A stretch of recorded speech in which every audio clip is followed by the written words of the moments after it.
Le fui infiel a mi esposo y me embaracé de mi amante, él me perdonó y un año después tuvimos nuestro propio hijo. Pero siento que mi esposo quiere más a nuestro hijo y no al que es solo mío. No es justo que mi hijo se sienta rechazado por la crueldad de mi esposo.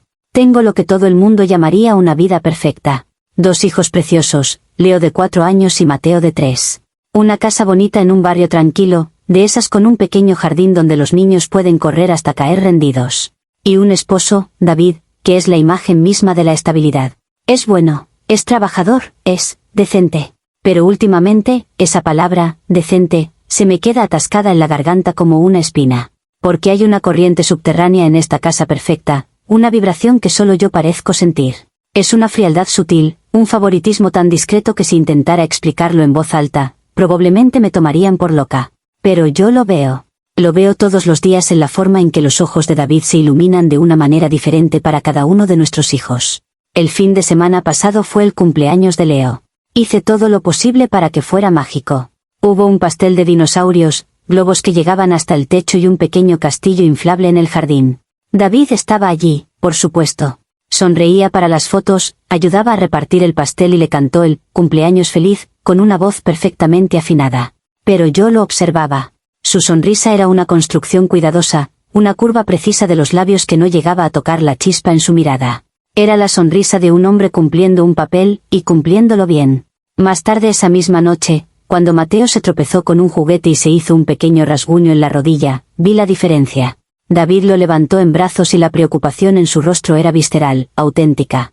Lo consoló con una ternura tan espontánea, tan natural, que me dolió físicamente. Era un destello de algo que nunca le he visto dar a Leo. Esta no es una paranoia mía, es un patrón. Lo veo en las cosas más pequeñas, esas que se acumulan hasta formar una montaña de evidencia en mi mente. Cuando les lee cuentos por la noche, su voz para Mateo es un espectáculo de personajes y sonidos tontos, un teatro privado lleno de risas. Cuando le lee a Leo, la voz es monótona, paciente, sí, pero es la voz de alguien que está tachando una tarea de una lista de cosas por hacer. Es el abrazo que dura un segundo más para Mateo.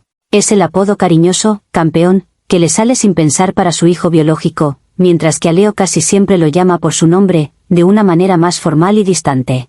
Sé lo que cualquiera podría pensar, que estoy proyectando mi propia culpa, que estoy buscando problemas donde no los hay. Pero una madre sabe.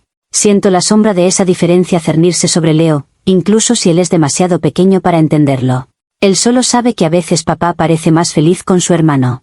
Y esa idea me carcome por dentro, me llena de una furia protectora que me ahoga. Porque David hizo una promesa. Cuando todo se vino abajo, cuando le confesé la verdad más horrible que una esposa puede confesar, él me miró a los ojos y me prometió que lo amaría como si fuera suyo. Me prometió un borrón y cuenta nueva, una familia construida sobre los cimientos de su perdón. Y yo le creí.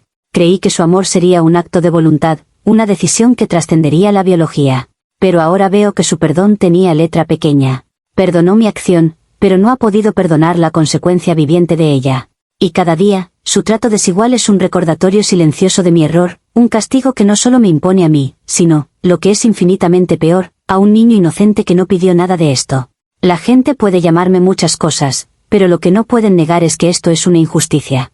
No para mí, para mi hijo. Y no pienso quedarme de brazos cruzados mientras mi esposo rompe la promesa más importante que jamás hizo. Para que entiendan por qué esto me parece tan cruel, tienen que entender cómo era nuestra vida antes. Antes de Leo. Antes de Javier. Desde fuera, David y yo éramos la pareja ideal. Nos casamos jóvenes, compramos una casa, ambos teníamos buenos trabajos. Él era el pilar, el hombre responsable que se aseguraba de que todas las facturas estuvieran pagadas y de que el coche tuviera aceite. Pero esa responsabilidad se convirtió en su única forma de expresar amor. Llegaba a casa del trabajo, cenaba mientras miraba las noticias, me preguntaba qué tal mi día con la misma entonación con la que se pregunta si ha llegado el correo, y luego se encerraba en su estudio a terminar más trabajo. La casa era grande, pero yo nunca me había sentido tan sola. El silencio en nuestra casa era ensordecedor. Yo intentaba llenarlo. Proponía citas nocturnas, escapadas de fin de semana, incluso cosas simples como dar un paseo después de cenar. Las respuestas eran siempre las mismas. Estoy cansado, Laura, tengo mucho trabajo esta semana, quizás el mes que viene. Poco a poco, dejé de intentarlo. Me convertí en una especie de fantasma en mi propio matrimonio, una compañera de piso con la que compartía una hipoteca. Él proveía seguridad material, pero me estaba muriendo de hambre emocionalmente.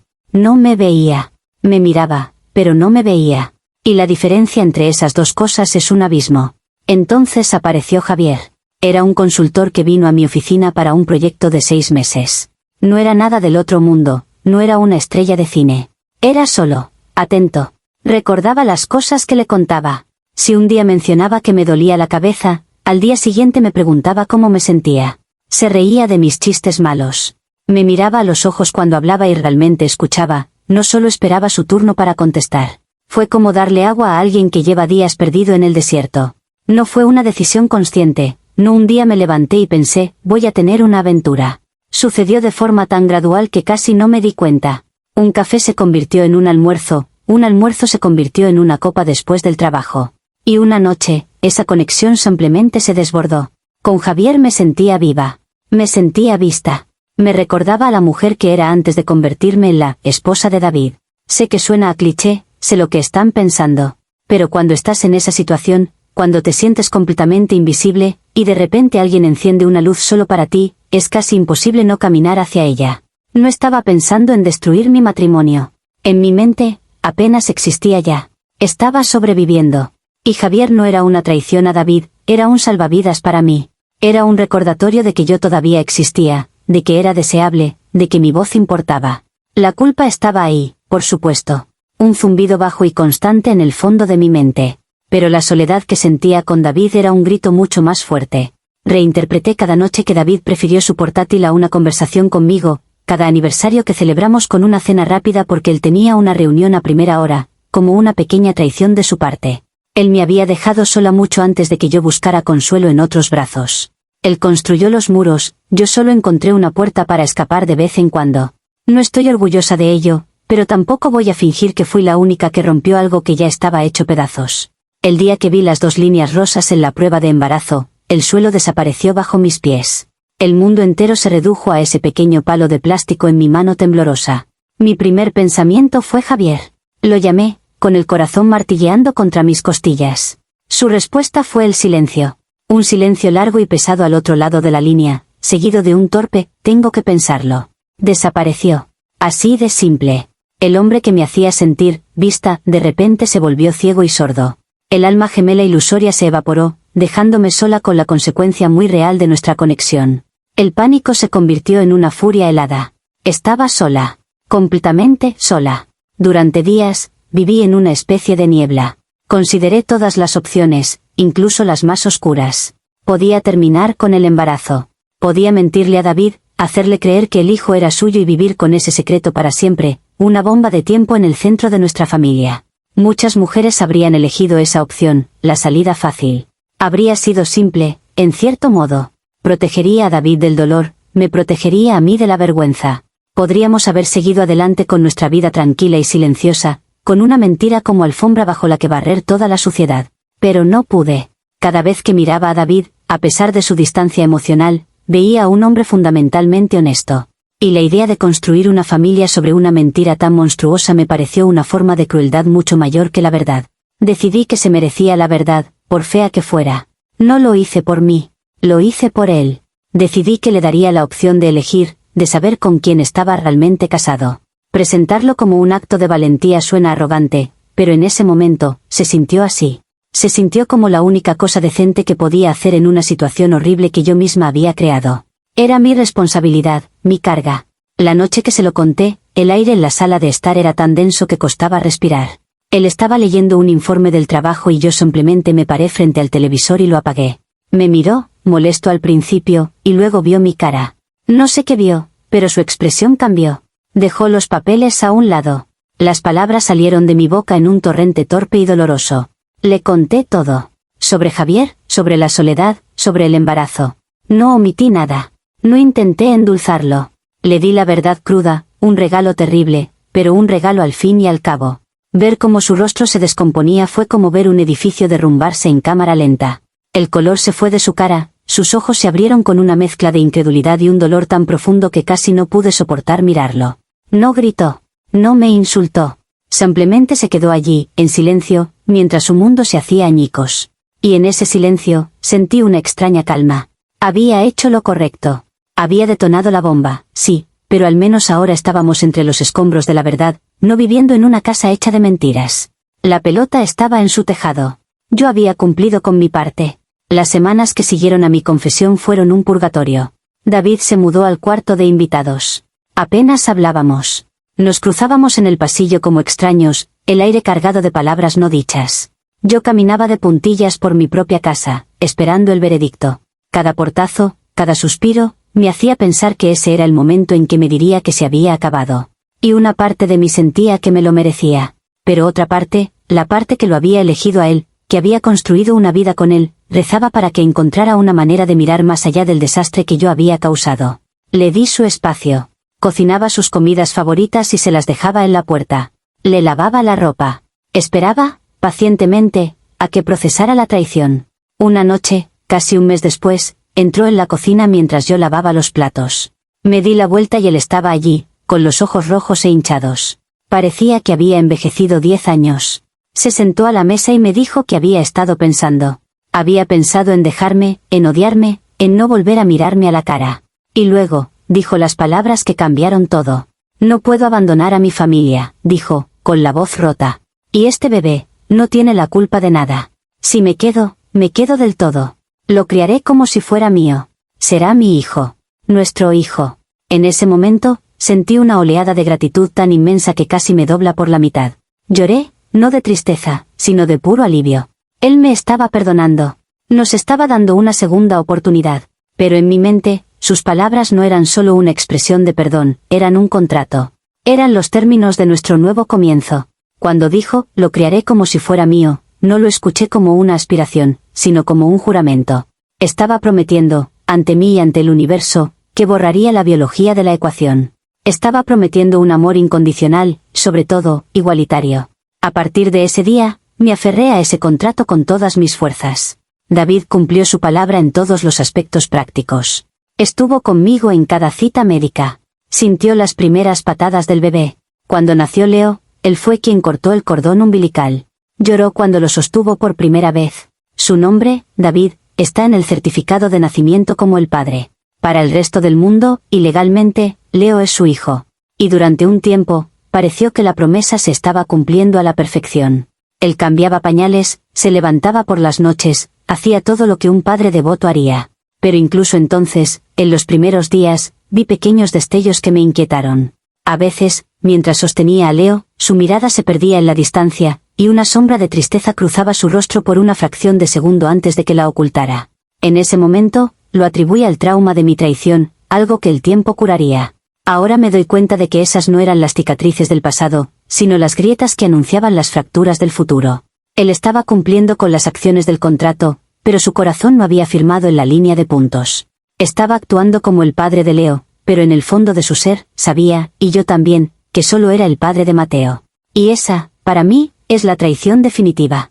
Una promesa rota que se manifiesta cada día en nuestra casa, perfecta. El nacimiento de Mateo, un año después de Leo, fue supuestamente el pegamento que sellaría nuestra familia reconstruida. Fue una decisión consciente, una forma de demostrarle a David y al mundo que habíamos superado la crisis. Fue nuestro hijo, una creación de nuestro perdón y nuestro compromiso. Al principio, todo parecía idílico. Tener 2 niños tan seguidos nos unió en el caos compartido de la paternidad. Pero en lugar de unir a los 4, la llegada de Mateo simplemente arrojó una luz más brillante y cruel sobre las grietas que ya existían. Mateo se convirtió en la vara de medir, el punto de comparación que confirmaba todas mis peores sospechas. Ahora mi vida es un ejercicio constante de observación forense. Analizo cada interacción, cada tono de voz, cada gesto. Es agotador, pero no puedo evitarlo. Es como tener una espina clavada en el cerebro. El fin de semana, por ejemplo, los llevamos al parque. Mateo corrió hacia el tobogán y David lo animó a gritos, eso es, campeón, tú puedes. Su voz estaba llena de un orgullo genuino y desbordante. 10 minutos después, Leo logró cruzar el puente de mono por primera vez. Miró a David, con los ojos brillantes de emoción, esperando la misma reacción. David le sonrió y dijo, buen trabajo, Leo. Fue amable. Fue correcto. Pero estaba vacío. Faltaba esa chispa, esa conexión visceral de padre orgulloso. Yo lo vi. Y sé que, de alguna manera, Leo también lo sintió. Esta casa está llena de estas pequeñas puñaladas. Cuando David llega del trabajo, Mateo corre a sus brazos y él lo levanta en el aire, haciéndole cosquillas hasta que el niño grita de risa. Cuando Leo se acerca, David le revuelve el pelo y le pregunta qué tal le ha ido el día. Es un gesto de afecto, sí, pero es un afecto medido, casi formal. Es la diferencia entre un amor que fluye naturalmente y un amor que se administra por obligación. Y esa obligación se siente como un insulto. Un insulto al niño y un insulto a la promesa que me hizo. He intentado hablar con él, muy sutilmente. Le he dicho cosas como, Leo te admira muchísimo, ¿sabes? O, hoy Leo ha estado preguntando por ti todo el día. Intento construir puentes, recordarle su papel. Él siempre responde de la misma manera, lo sé. Es un gran chico. Lo quiero mucho. Pero sus palabras son huecas, porque sus acciones no las respaldan. No del todo. Él cree que con proveer, proteger y estar presente físicamente, está cumpliendo su parte del trato. No entiende que el contrato incluía su corazón, su alma. Y esa es la parte que le está negando a Leo. La gente me dirá que sea agradecida. Que tengo un hombre que se quedó, que está criando al hijo de otro hombre. Pero no me siento agradecida. Me siento indignada. Porque lo que está haciendo es una forma de crueldad pasiva. Está enseñándole a Leo, día tras día, que el amor es condicional, que hay jerarquías. Está castigando a un niño por mis errores, errores que él supuestamente ya había perdonado. Mi infidelidad fue un evento único, un cataclismo que terminó. Su favoritismo es un veneno lento, una dosis diaria de rechazo que está moldeando la autoestima de mi hijo. Así que no, esto ya no se trata de mí. Se trata de proteger a mi hijo de la hipocresía del hombre que juró ser su padre. Y si él no puede o no quiere cumplir su promesa, entonces alguien tiene que hacerle ver la verdad. Comentarios populares de Reddit, sobre la historia principal.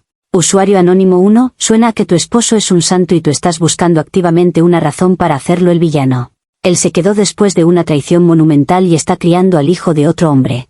¿Y te quejas de que su tono de voz no es lo suficientemente entusiasta? Eres tú la que rompió la familia, no él. El hecho de que sientas que él te debe un tipo específico de emociones increíblemente egocéntrico. Tal vez si pasaras menos tiempo analizándolo y más tiempo agradeciendo lo que tienes, serías más feliz. Respuesta de la OP, es muy fácil juzgar desde fuera cuando no tienes que ver la cara de tu hijo buscando una aprobación que nunca llega del todo. Esto no es sobre entusiasmo, es sobre equidad. Es sobre un niño que siente que es menos. ¿Acaso el perdón significa que tienes derecho a infligir pequeñas heridas emocionales por el resto de su vida? Él hizo una promesa.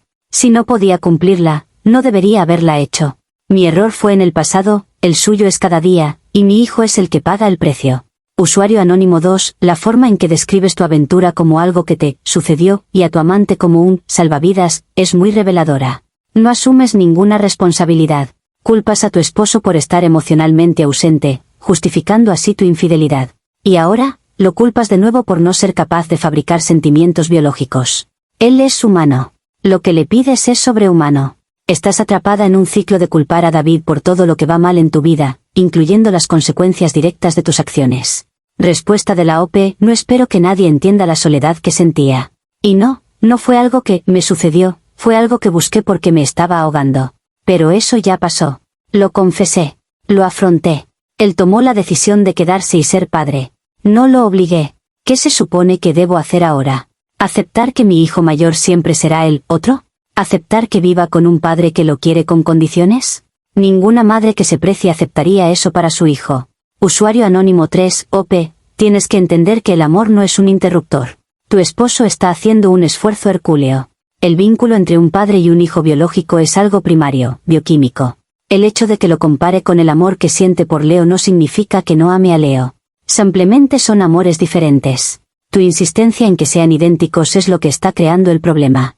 Le estás pidiendo que mienta sobre sus sentimientos más profundos, y te enfadas con él porque no es un buen actor. Respuesta de la OP, amores diferentes, es solo una forma bonita de decir, amor de segunda clase.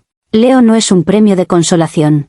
Es un niño maravilloso, dulce y brillante, y se merece un padre que lo vea así, sin asteriscos ni comparaciones. Si la biología es lo único que le importa a David, entonces debería haber sido honesto desde el principio, en lugar de crear esta farsa de familia feliz donde un niño recibe todo el sol y el otro tiene que vivir en la sombra. Actualización 1. Han pasado unas semanas desde que publiqué mi historia. Leí todos los comentarios, incluso los más crueles. Y me di cuenta de una cosa, la gente no lo entiende. Me llaman egoísta, me dicen que soy una desagradecida. Pero lo que no ven es que todo lo que hago es por Leo. La avalancha de críticas solo sirvió para reforzar mi convicción. No estoy loca.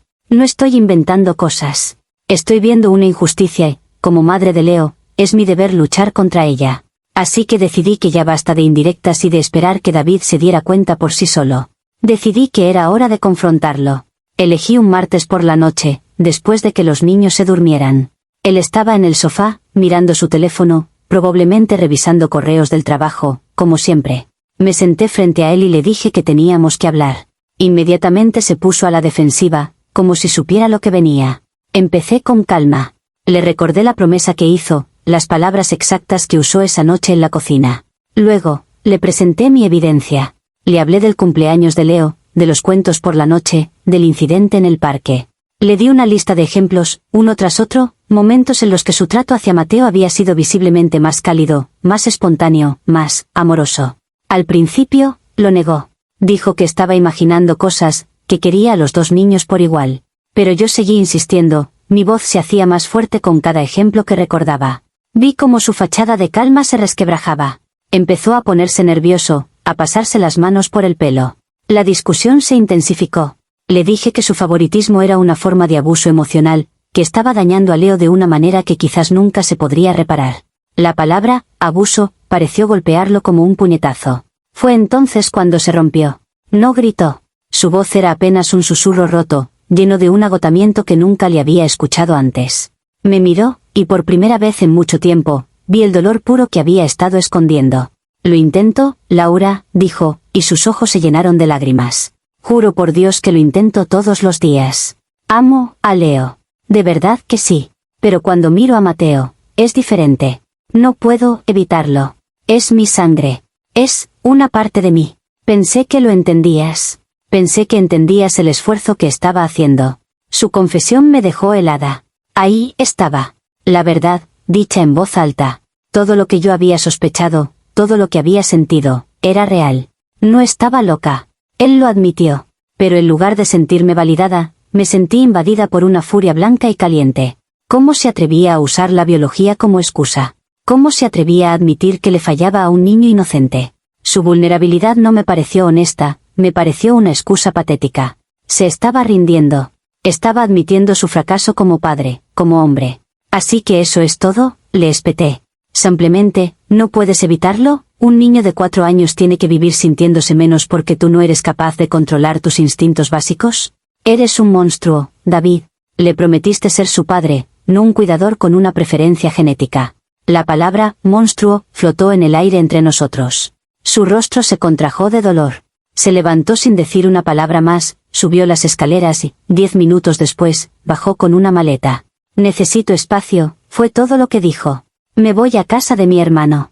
No me miró mientras salía por la puerta. Y yo me quedé allí, en el silencio de la sala, escuchando el motor de su coche alejarse. No sentí tristeza. Sentí una especie de justicia sombría. Lo había admitido. Y ahora, al irse, le estaba demostrando a Leo exactamente lo que yo ya sabía, que cuando las cosas se ponían difíciles, su amor no era lo suficientemente fuerte. Nos había abandonado. Había abandonado a su hijo. Comentarios populares de Reddit, sobre la actualización 1. Usuario anónimo 4, increíble. El hombre finalmente te dice su verdad más vulnerable y dolorosa, admite su lucha humana, y tú lo llamas monstruo y lo echas de casa. Has convertido su lucha interna en un arma para confirmar tu propia narrativa de víctima. Él no abandonó a nadie, simplemente huyó de una situación emocionalmente abusiva creada por ti. Eres un agujero negro de necesidades emocionales y lo has destrozado por no poder llenarlo. Respuesta de la OP, ¿situación abusiva? ¿Perdona? Yo soy la que ha tenido que vivir viendo cómo mi hijo es tratado como un ciudadano de segunda en su propia casa. Su verdad vulnerable es una admisión de que es incapaz de cumplir la promesa más básica que le hizo a un niño. Yo no lo eché, él decidió irse. Decidió que su necesidad de espacio era más importante que estar aquí para sus hijos. Eso se llama abandono, lo mires por donde lo mires. Usuario anónimo 5, pensé que entendías el esfuerzo que estaba haciendo. Esa frase lo dice todo. Él creía que teníais un acuerdo tácito, que tú, la persona que causó esta situación, entenderías la complejidad de sus sentimientos. En cambio, le exigiste una perfección emocional imposible y lo crucificaste cuando admitió que era humano.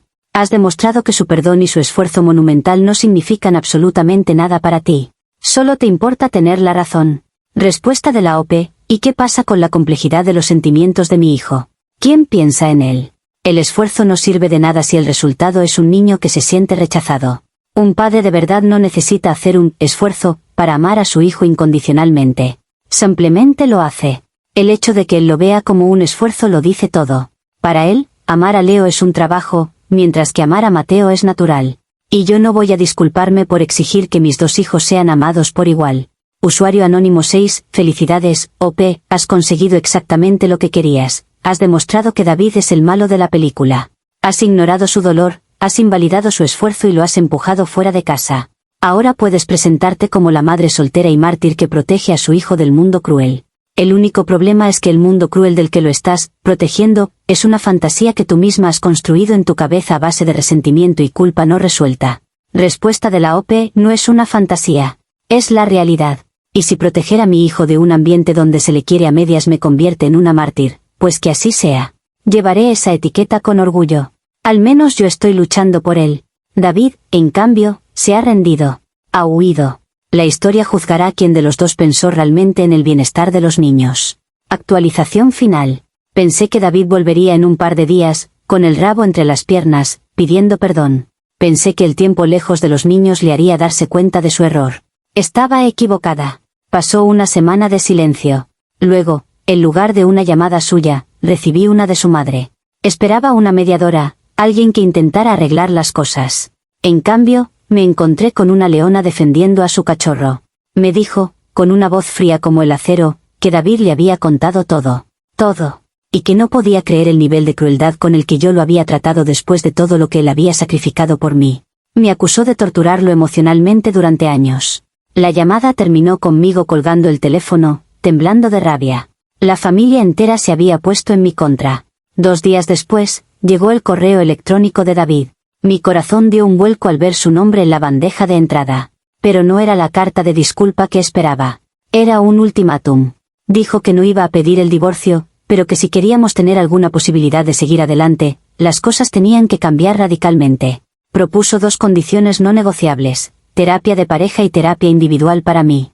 Y luego escribió la frase que lo dinamitó todo: amaré y cuidaré a Leo siempre como a un hijo. Será mi responsabilidad y mi alegría. Pero no voy a disculparme más por sentir un vínculo biológico con Mateo. Es una realidad, no un defecto. Y tu uso constante de esto como un arma para castigarme y hacerme sentir culpable tiene que terminar ahora mismo. Leí ese párrafo una y otra vez. ¿Terapia para mí? Como si yo fuera el problema.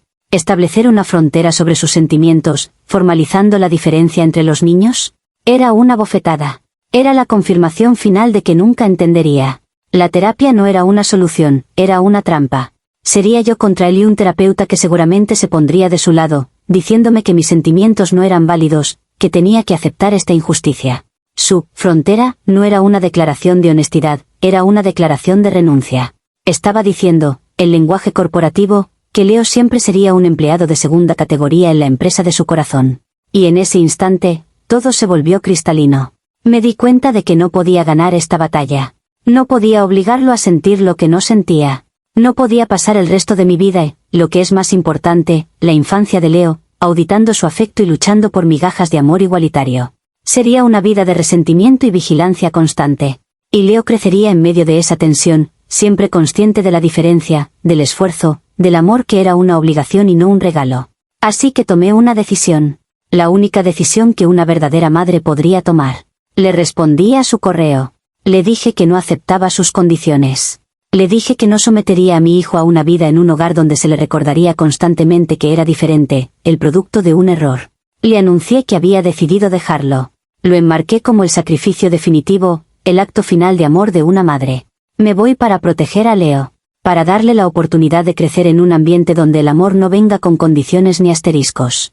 No sé qué pasará ahora. Supongo que habrá abogados y acuerdos de custodia. Será un infierno. Pero siento una paz extraña. He dejado de luchar contra un muro. He aceptado la verdad. David es incapaz de ser el padre que Leo se merece. Y en lugar de seguir intentando cambiarlo, he decidido sacar a mi hijo de la línea de fuego. Todos me llamarán la villana.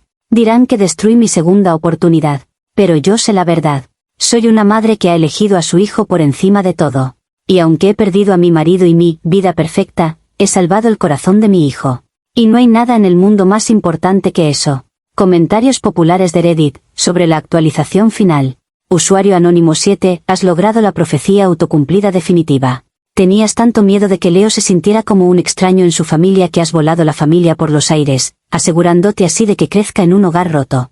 Has priorizado tu necesidad de tener la razón por encima del bienestar real de tus dos hijos. La ironía es que David, con todos sus defectos humanos, era probablemente la mejor oportunidad que Leo tenía de tener una figura paterna estable y cariñosa.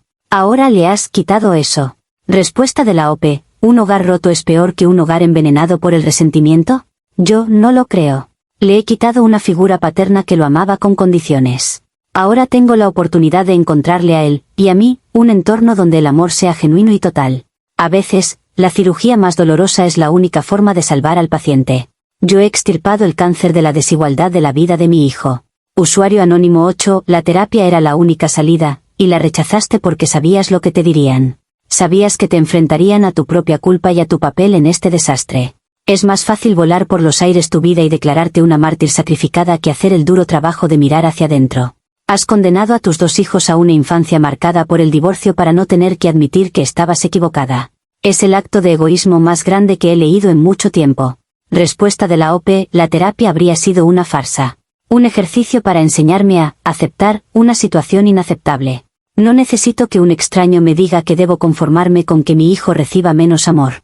Mi instinto de madre es más fuerte que cualquier teoría psicológica. No es egoísmo proteger a tu hijo. Egoísmo es quedarse en una situación cómoda para ti a costa de la felicidad de tu hijo. Yo he elegido el camino difícil, pero el correcto. Usuario anónimo 9, qué final tan increíblemente triste. El único que pierde aquí es Leo. Y Mateo. Tu esposo te ofreció una solución, una forma de trabajar juntos.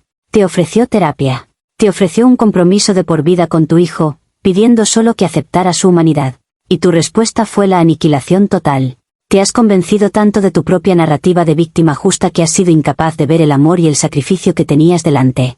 Espero que algún día te des cuenta del daño que has hecho.